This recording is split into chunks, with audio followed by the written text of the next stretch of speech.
All right, Mitch, welcome back. Crypto Lovers Trading Group. It is Friday, and we are going to talk here for about 5 minutes about what we are seeing a little bit longer term and what we've seen behind us in terms of Bitcoin. Had a lot of questions regarding price discovery and where we are at currently, sitting in that 22,700 level. Looks like we'll test 22,800, which seems to be a little top right now as it consolidates. But I want to get everybody on the same page, especially if you're in our free trading community, trading Discord. If you're not, you should follow the link and join that community. You know, I speak a lot about these things going long term. Back in June, I called 22,500 really to 24,000 would be the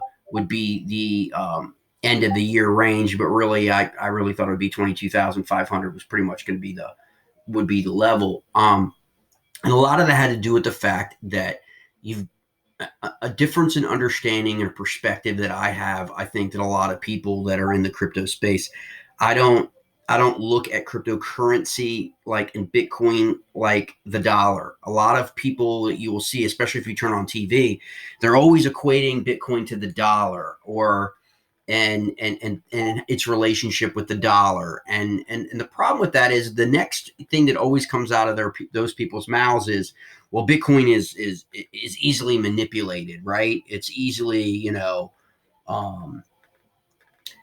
insiders and exchanges, and it's prone to manipulation. Well, you know what? So is the dollar.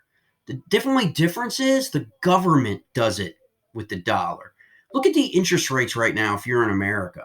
They're like next to nothing, okay? Because the Fed have lowered rates so much, right? That's manipulation.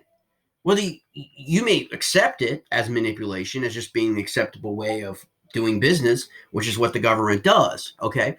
But it's manipulation nonetheless. So I don't really pay attention to any of the arguments about Bitcoin's correlation with the dollar and what the dollar's doing. I just don't.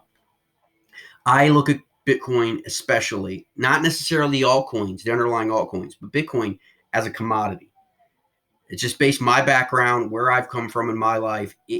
I overlay commodity charting over top of Bitcoin, and it acts like a commodity. No different than what you see in the food markets, okay, in terms of commodities, the pork bellies, okay, the grains, it acts the same way because it's fundamentally predicated on supply.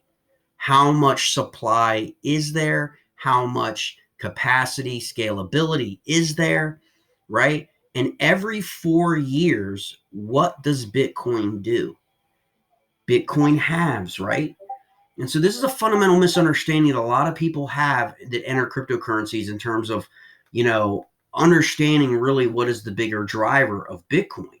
And okay, we knew this in 2009. If you were around in the early game, okay, Bitcoins are issued by the network every 10 minutes. So for the first 4 years, okay, up until 2012, okay, for the first 4 years, basically 50 were generated, okay, every 10 minutes, right?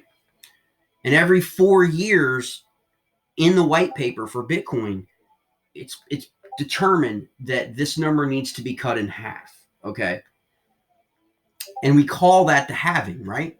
And we just had one in 2020, okay? In 2012, the amount of the Bitcoins issued every 10 minutes dropped from 50 to 25. It halved, right? In 2016, it dropped from 25 to 12.5. It halved, right? In 2020, it dropped from 12.5 to 6.25. It halved, right? In 2024, it's going to drop to 3.125, probably May or June, depending on when it reaches the level in the blockchain, okay? How has that fundamentally impacted the price of Bitcoin? How did I come up with 22,000, 24,000 price discovery? How are these people coming up with 55,000, 100,000, 300,000 Bitcoin? Okay? It's all predicated on the supply and the halving dynamic in Bitcoin and nothing else. Okay? So in part 2, we're going to talk about that. All right? And what its impact has been. All right, mates. Thanks for tuning in.